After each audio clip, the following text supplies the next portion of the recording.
Everyone, কেমন আছো সবাই? আশা করছি সবাই খুব ভালো আছো। তোমাদের সবাইকে আমি ওয়েলকাম জানাচ্ছি আমার চ্যানেল নীলুজ লাইফ অ্যান্ড স্টাইলে।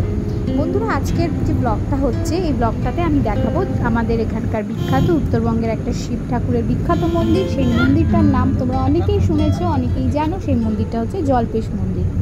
জল্পেশ মন্দির নর্থ বেঙ্গলের একটা খুবই নামকরা পুরনো মন্দির। এই মন্দিরটা রাজা নরনারায়ণ তার বাবা অনেক অনেক বছর আগে প্রতিষ্ঠা করেছিলেন। তো এই মন্দিরটা অবস্থিত ময়নাগুড়ি মেইন যে টাউন, সেখান থেকে প্রায় 7-8 কিলোমিটার দূরে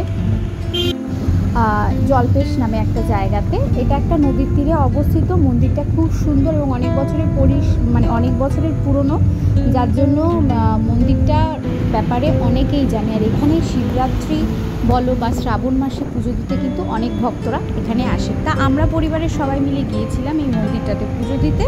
এবং পুজোর দিন এই জল্পেশ মন্দিরটা জল্পেশ্বর ধাম নামেও পরিচিত। তোমরা সবাই দেখতেই পাচ্ছ, এটা হচ্ছে মন্দিরের একটা গেট। এখান দিয়ে মন্দিরে ঢোকার এন্ট্রান্স।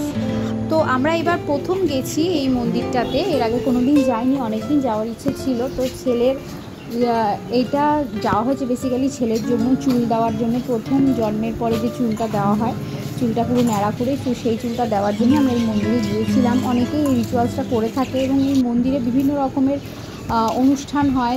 বিভিন্ন রকমের অনুষ্ঠান বলতে যেমন অন্নপ্রাশন, পৈতে, তারপরে মুন্ডন, এই ধরনের বিভিন্ন অনুষ্ঠান এখানে হয়। এবং এখানে একটা বোর্ডও ছিল, আমি বোর্ডটার ছবি বা ভিডিও তুলতে পারিনি। সেই বোর্ডের মধ্যে লেখা আছে কোন অনুষ্ঠানের জন্য কীরকম টাকা দরকার। সেটা খুবই সামান্য, ভীষণ একটা বড় অ্যামাউন্ট যে সেরকম নয়। মোটামুটি সবাই আপনারা এখানে এসে সেই জিনিসটা করতে পারেন যদি করতে চান। তো আজকের ভিডিওটা এইটুকুই। আমরা সবাই পুজো দিলাম, দিয়ে খুব আনন্দ করলাম। তো গরম ছিল যে আর ভালো লাগছিল না, চটপট বাড়িতে এসে খাওয়া দাওয়া করেছিলাম। যেহেতু সবাই উপোস ছিলাম, তার জন্য তাড়াতাড়ি বাড়ি চলে এসে খাওয়া দাওয়া করে বিশ্রাম। আজকের ভিডিওটা এইটুকুই। যদি তোমাদের ভালো লাগে লাইক, শেয়ার, সাবস্ক্রাইব অবশ্যই করে দিও। বাই।